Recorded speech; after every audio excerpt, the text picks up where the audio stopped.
So this cigar is really good, but it's also 387,000 degrees in here. Is it just me? And I got a pocket Oh, sore. good God. That Drank a feels good. lot of stuff. This is Cut. great.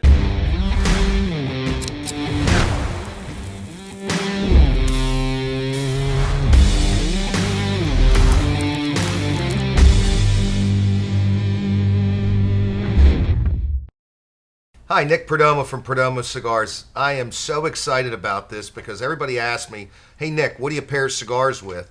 Well, today we're going to talk about cigars and what we're going to pair with some of our favorite drinks. And I happen to love bourbon and I love scotch.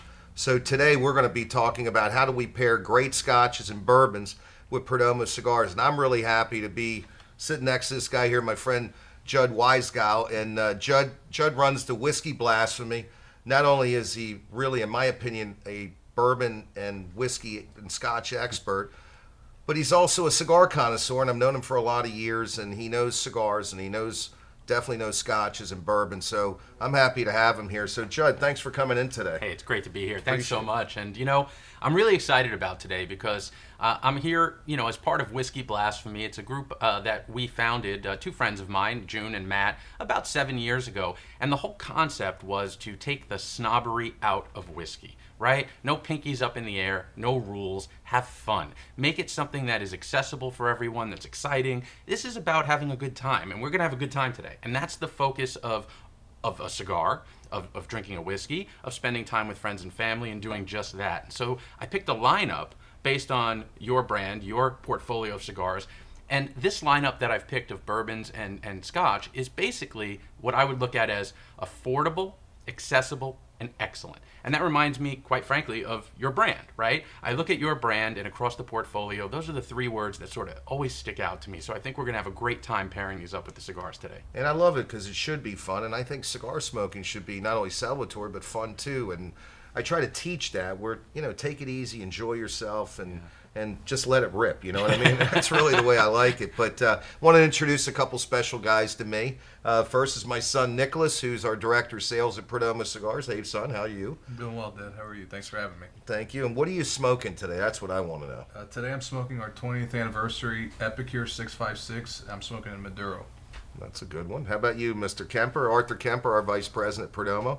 Thank you, Nick. Thanks, Judd. Thanks for being here. Sure. I'm smoking the Perdomo Reserve 10th Anniversary Champagne. It's the Epicure 6x54, one of my favorites. One of mine, too. And Judd, can't leave you out. I mean, I'm going to let Arthur explain it because nobody does it better than him. Arthur, what do I got here? So you have the Perdomo Double Age Vintage. It's a 12-year vintage. Every leaf is actually bourbon barrel aged, which makes that very special, a very rare cigar. In the Epicure size, so a 6x56 and a Maduro, which is what you asked for, right? It is. So, no secret, when I smoke cigars, I like virtually every wrapper type, right? Like every varietal. When I drink my whiskeys, I tend to like a Maduro wrapper more than others. And that's what today's going to be about. There's no right or wrong. There's simply preference. There really isn't, Judd. It's like me. I tend to smoke more sun-grown wrappers when I drink scotches and bourbons. But Arthur loves Connecticut wrappers when he drinks his scotch and bourbon, and Nicholas is a lot like you. He's more of a Maduro guy. So I think we're going to learn a lot today. It's going to be a lot of fun, and I'm ready to do some drinking and some good smoking. Let's do it. So why don't we start? I want to give everybody watching just a quick rundown of the bourbons that I chose. And again, I'm going to repeat the three words that I said earlier because it's affordable, accessible, excellent. I think when you are going to the store, it can be overwhelming, right, to just pick out something to drink by the bottle. And so, to me, the second hardest thing is that you find what you want to drink, and then the store never has it, right? You can't get it. And so, I wanted to make sure that once you picked out what you could get, and once you could actually find it, that it was also something that was reasonably priced and really excellent. And I think if you're missing all of those things, or any of those things really, it takes away the joy from it, right? So I picked these three. I picked Eagle Rare, Wild Turkey 101, and Four Roses. And the reason I picked them is also for their alcohol by volume content, 40, 45, and 50 roughly. And I personally think that that's like a really nice range of alcohol level in a whiskey. My preference is towards the higher end, right? But I think depending on the wrapper that you're, smoking and the style of relaxation you're looking for, sometimes you want to really think about it. I agree. We have a collection of scotches and in bourbons and when we're blending cigars, a lot of times, because a lot of you enjoy bourbons and scotches, a lot of times when we're blending the cigars, we're trying to figure out things that would pair really well with them. And Judd, I call it the ping pong effect. Arthur and I and Nicholas talk about it all the time. We want to ping pong it where the cigar doesn't overpower the scotch or the bourbon, nor does the scotch and bourbon overpower the cigar. And with our tasting panels and all of us guys smoking, and to come to a consensus a lot of times, it's not easy, but we want them to really work in harmony with each other, and I think it's really important. You guys probably agree with that. Yeah, I think one of the biggest things is we bourbon barrel age all our wrappers, and even though we're not infusing alcohol or bourbon into the leaf, that dissipates. But that extra fermentation, what happens is you get a better color profile. It's nicer aromas, more balance in the flavor, and it helps pair with these whiskeys, or even with a nice coffee or whatever you like Sure. to drink. But bourbon barrel aging the wrappers on all our brands makes a huge difference. I think so. And Nicholas, what do you gravitate more to? Well, my preference is Maduro wrappers. Right. I enjoy that. So, and my preference in alcohol in this case is Scotch, but I do enjoy a nice fine bourbon as well. So, for me, it's kind of like that ping pong. I just find that the sweetness in the Maduro wrapper, especially with Scotch, which to me has a little less sweetness, kind of almost a little dryness, which I like.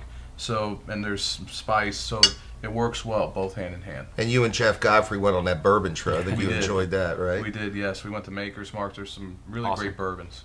Awesome. Absolutely. Well, as we dive in here, folks that know me from Whiskey Blasphemy will be laughing to some level as they say, oh, but Judd doesn't like bourbon. I do like bourbon. There are bourbons that I think are my personal preference, and I've picked 3 today that I happen to just really, really enjoy, but I think they'll go great. And let's start with one. Let's pick up the Eagle Rare. It's the first one there on your left.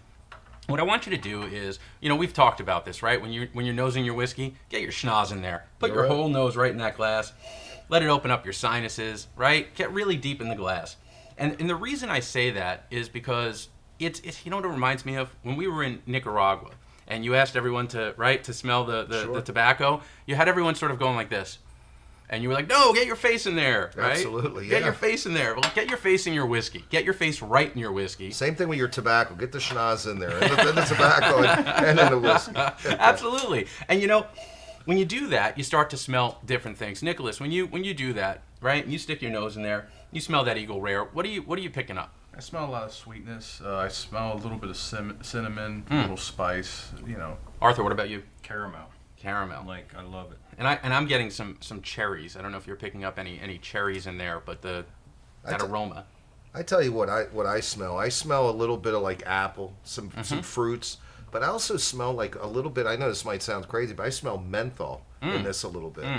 Yeah, it's Almost interesting. like a minty. Minty?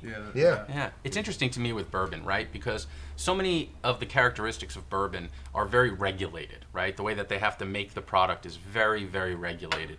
And so when they become so different from one another, that's really a skill and a craft of the makers, right? If you're given such stringent guidelines and you're able to make a very varied product across different brands, I just think that's a tremendous talent. And so I have a lot of respect for the makers of these bourbons. But, the Eagle Rare for me is just one of those that's great. So let's dive in and take a sip, right? And when you take that first sip, I always like to say put a little bit in your mouth and swish it around, kind of coat your mouth. Once that's settled in, then feel free to take what I call a real sip, right? But you want to sort of coat your mouth with it.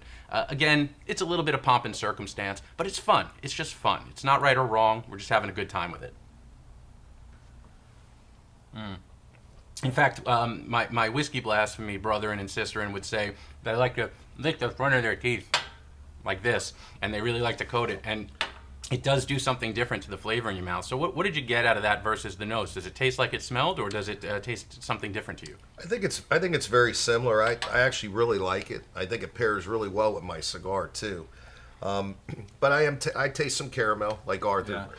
I taste also. So I enjoy it so far. How about you, Nicholas? I like it. It tastes a little bit stronger than what it smells. I felt like it smelled a little bit lighter, but it actually has. You can definitely taste the power.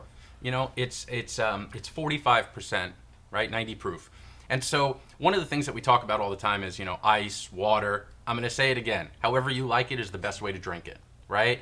I don't care what that means. If that means that you put a little piece of fruit in it, if that means that you add some bitters to it, if that means that you eat some chocolate or nuts or dried fruit with it, whatever it may be, that's the best way. Arthur, what did you taste in that? I got the caramel, but I think Nicholas hit it right on the head. You know, it opens up more, and then I found it. I tasted more on the back of my palate. You know, and then the cigar. When I took a puff of the cigar after, I tasted the cigar more on the front of my palate, which is really unique. Yeah, and as I'm smoking, right, I'm getting this really great chocolate flavor now that sort of develops between the two. There's like a nice symbiotic thing happening, right? And I get this like rich dark chocolate flavor. And it's why I love, by the way, I love dark chocolate with cigars and with whiskey, both. I just happen to love it. I do too. It doesn't like me here so much, but I enjoy it too. But I think you pick up more chocolate because the Maduro wrapper. Like I'm smoking a Connecticut wrapper. I taste more of the fillers, but the wrapper's creamy. So combined with this, I get more of that caramel, that creaminess. Sure. It's kind of funny. Yeah, I agree with you. It's kind of funny because Nicholas kind of echoed you earlier with the sweetness. Yep. And I think it has a lot to do with the wrapper, where I'm tasting more spice. Where this wrapper does produce a lot of cedar, and some people will tell you cinnamon currant and cinnamon spice, and I agree with that too. So the thing that I look at when I'm blending or doing something with a pairing is, does it pair well? And I have to say that Eagle Rare pairs extremely well with my Perdomo Habano. Yeah, and with my Maduro as well, my 12 Okay. here. This is great. Let's cleanse our palate a little bit. Take a sip of water, swish it around. Boy, is that good water. So Real Miami water, folks. Real Miami water. So let's move on to the next one. So we're gonna do some Wild Turkey 101. Why did I pick 101? Well, I picked 101 because I really like whiskeys, bourbon, scotch. And by the way, it's all whiskey, right? It's just scotch whiskey, but bourbon, it's all whiskey. But I like whiskey at about 50%. I just find it sings at 50%. It may be a little too hot. If it is, feel free to just pour a little water in, right? I always encourage that by the drop, not by the capful, not from the cup. Just maybe a little splash in there. But let's pick that up. Let's give it a quick smell. Already an incredibly different nose to me, right, than the Eagle Rare, Absolutely, right? You're just kind of like, yep, sure is. So immediately I'm getting, just notes of vanilla and oak, right? I'm just smelling lots of wood, lots of vanilla. And again, here's the thing with this. Your sense of smell, your sense of taste is unique to you. And so there's an old trick, and I've showed this to you, where you dip your finger in the whiskey and you rub it on your hand, and then you smell it because now it's changed to your pH, and it smells only like it could smell to you. Well, it's sort of the same in this glass. I don't have your sense of smell. Right? No, because I'm smelling like a little bit of white pepper at the end. Mm-hmm. And it's got a very nice smell because I do like white pepper, but it seems like it's going to be more potent, and of course it has more alcohol, so probably so. Well, let's see how forward the whiskey is itself in terms of the alcohol. Let's all take a sip. And Arthur, when you're done with your sip, tell me what your first reaction is to it. Okay.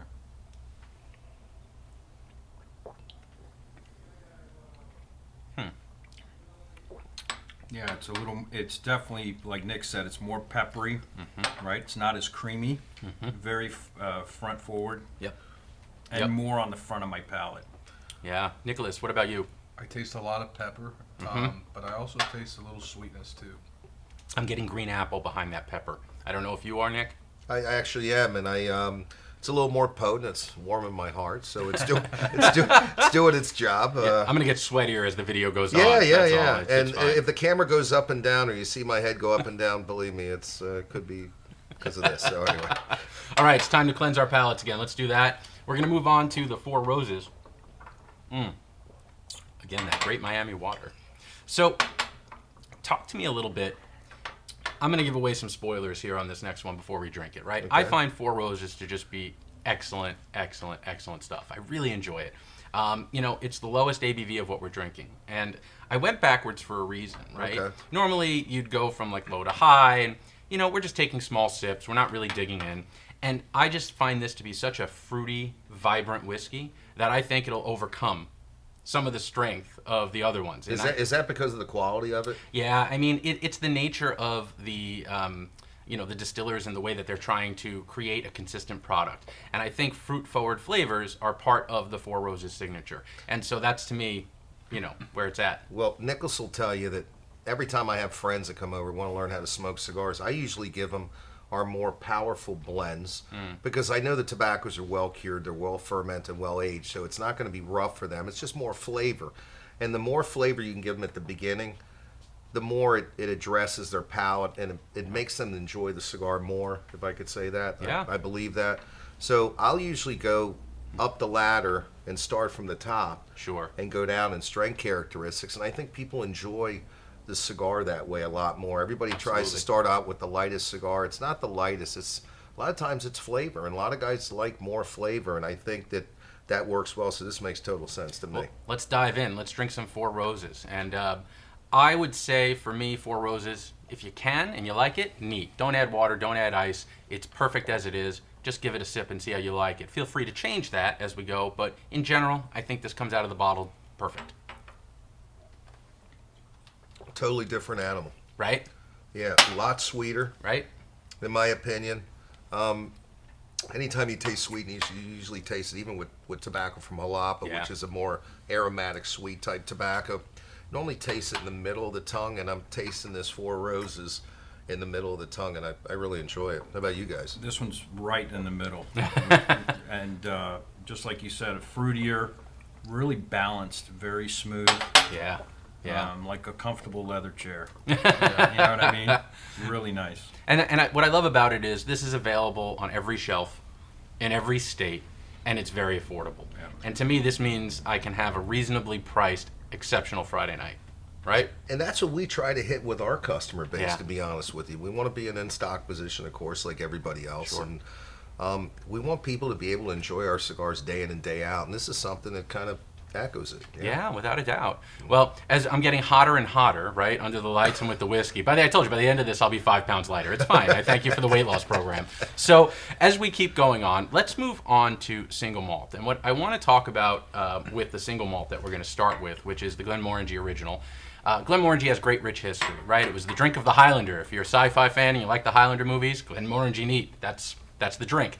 It makes appearances in books throughout history. You have the movie and the book Ready Player One, and they emulate the Highlander character, so it's really popular. And Glenmorangie over the years has just grown to be this incredible brand. And what I love is that they never changed who they are when it comes to the Glenmorangie Original. The price has stayed fair and consistent, the quality of the product has stayed fair and consistent, and the availability has stayed consistent. You can go into any store and for roughly maybe $35, $40, $45, buy a great, what I consider a staple on every bar of single malt whiskey, single malt scotch. So the characteristics of the Glenmorangie, and it's going to be the one on your most far right, slightly lighter in color than the one next to it.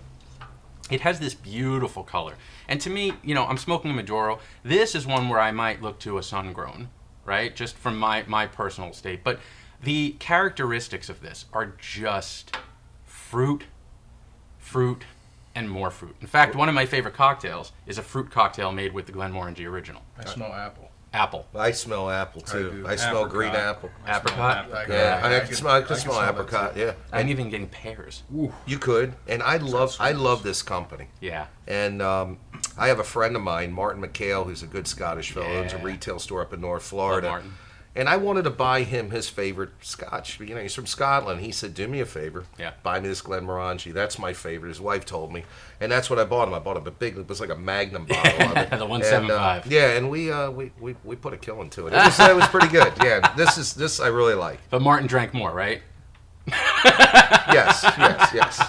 Naturally. So as I look at the color of this, right, this is just beautiful stuff. And you'll notice we're not getting too deep in the weeds into the whiskey, and there's a reason for that. There's plenty you could look at out in the world to learn more about whiskey, and I encourage it. But again, today the focus is fun, right? It's just a good time. So let's talk about the aromas a little more. Go back to it for me. Schnoz in the glass. Deep whiff, right? Anything new developing for you, Nick? I get the sweetness, but I get a little white pepper at the end. Yep. Maybe I'm crazy, but I smell it. No, and it's funny. My friends at the Glenmorangie would love that you said that, right? Because it's absolutely a component of the nose. And they make just such a great product. It's so consistent. I love this. If you tell, I'm a bit effusive about it because I really do believe this is one of those bottles every home bar should have. So let's drink it. Let's take a sip.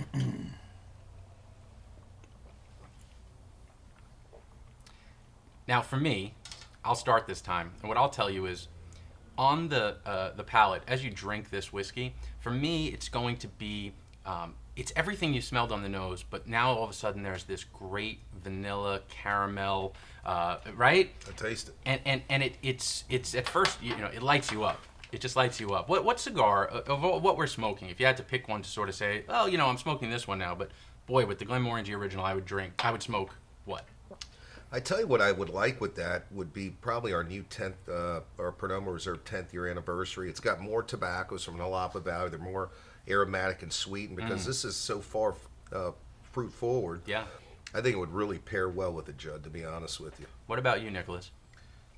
For me, I mean, I like what I'm smoking right now with this. I mean, so far, Works. this is my favorite. But, it's funny. I smelled more fruit, but actually, I felt like there was like honey when I tasted it. It was like Absolutely. a lot of honey, and the fruit went down. It wasn't. It was more honey and a little bit of a pepper towards the end. But Yeah. It kind of like coats your throat, right? Like honey it was does. really good. Yeah. There's a cocktail that I make with this that's basically 2 parts Glenmorangie and then 3 parts of pineapple juice, half a lemon squeezed, and some orange bitters, and I shake it with rocks. And if I tell you it's a spin on the whiskey sour that will blow your mind, just be careful because it's really easy to drink the whole bottle that way. Oh, yeah.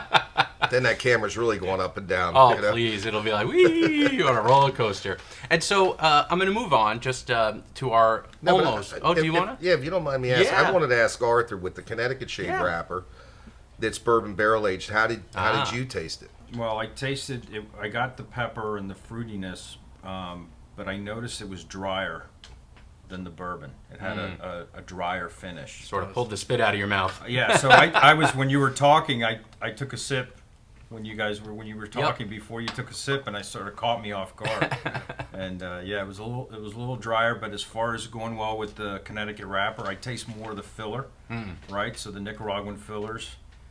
Makes total sense. You taste more of the filler because that sort of brings that out, the filler in the cigar. It's going back to there's no right or wrong, right? We're all smoking different things. We're all finding different things that we like in it. That's really what it's about. It's not about reading the box and it says, this whiskey will make you feel like you're standing in a field while it's a light summer mist and it's 72 degrees. And it's great if it makes you feel that way, but reality is you're going to be like, this is good, it tastes like cherries, right? That's what's important though. But that's what's important, and we lose that. It's great to have, I have high geekery, if you will, for cigars and whiskey, but sometimes it's best just to put that on the back seat and just roll with enjoyment and just roll forward and enjoy it. I concur. It's like a lot of guys will ask me, does it have to be alcohol? And I say, no, I enjoy cigars with great coffee.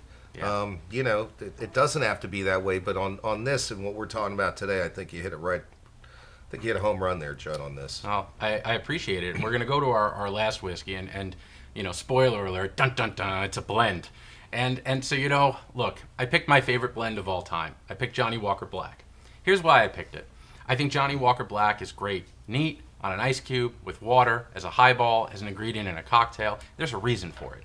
The reason is Johnny Walker Black has remained consistent across years and years as they've blended it. As they've tried to create a similar product over and over and over, they do a great job at it. They just hit it out of the park. And it kind of reminds me again, I keep going back to your product, but it's the same concept, right? You're trying to create a similar product out of something that's natural and get it to be the same way. I mean, share a little bit about that. Well, I think it's the ultimate compliment you give me. Johnny Walker Black happens to be the official scotch of Cuban Americans in Miami. I remember that my dad, my grandfather, everybody at every domino tournament, it was what we call it in Spanish, we would call this cinta negra, which means black stripe, because the top was black. And pretty much every Perdomo loved their Johnny Walker Black. And Johnny Walker Black was good to me because I remember when I would negotiate wrappers with a good old gentleman named Sabino Portilla, if you remember that.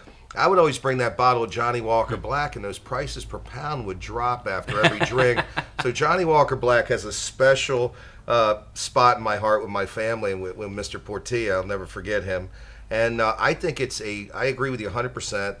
I'm more of a single malt guy, but with blended whiskeys, I'd have to say this is really a solid blended whiskey that just works each and every time. And I was blessed. I was in Chicago several years ago, and I met the master distiller of Johnny Walker Black, and he told me how he would pour the barrels into Yeah. different barrels and come up with his concoction or his blend of whiskey, and I think it's just solid. I love it. So let's take it up. Let's take a sip. My preferred way to drink Johnny Walker Black is actually with ginger ale and a twist of orange. If you're in the mood for a nice twist on a highball, let's give it a nose. Oh, look, it made my head sweat. I'm just kidding. That's been happening for 10 minutes. I'm dying here. Woo! This whiskey's getting to me.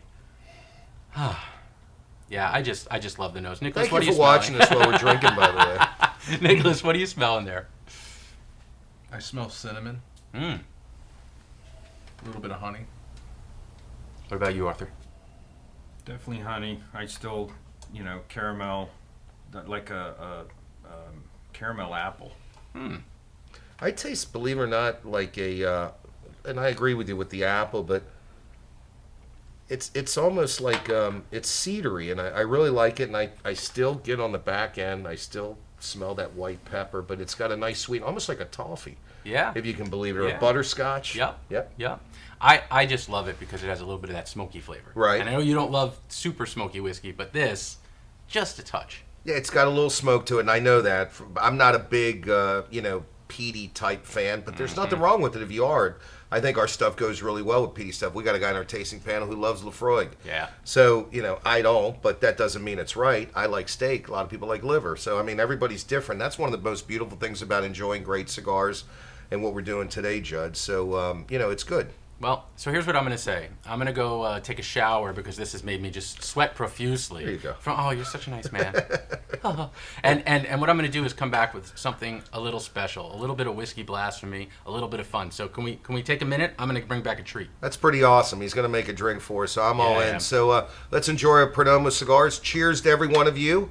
And we're going to have a nice little cocktail here. Oh, we Thank are. you. Salud. Salud.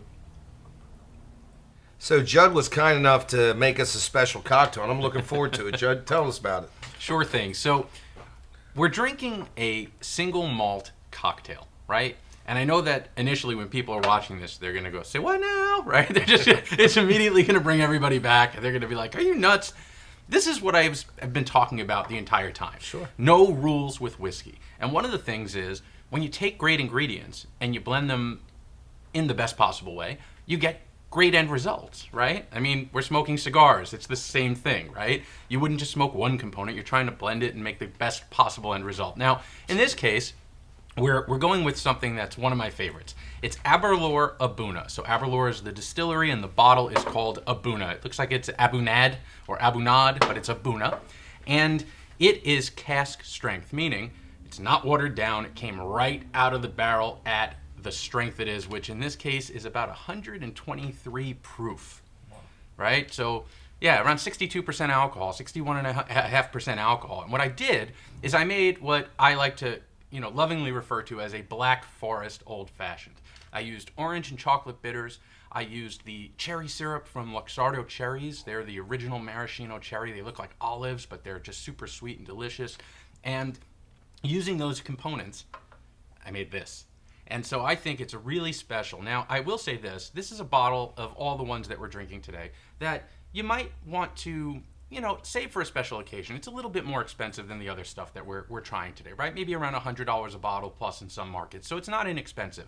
But I think, and I think you'd agree, there are just moments, right, where it's really great to just sort of aspire to drink something or smoke something maybe a little bit nicer than you normally would. There's nothing wrong with treating yourself, that's for sure. And I think that's what we're about to do right now. And so less on the nosing on this one. I want to dive right in. I want everybody to just dive in. This is chilled. I've made it ice cold in the freezer. If it weren't, I would put a large rock in it. I wouldn't put small cubes just because it'll water it down real fast. And one last thing, my belief is that when you make a cocktail with whiskey, and you want the whiskey to be the star of the show, right? And in order to do that, I think you want to stick with 50% or greater alcohol, right? 50% or greater. I just think that it stands up to whatever juice, soda, or additives that you throw at it. So in this case, like I said, it's about 123 proof, so I don't have to worry about my hair lighting on fire, but, be careful. Okay. All right, let's give it a try.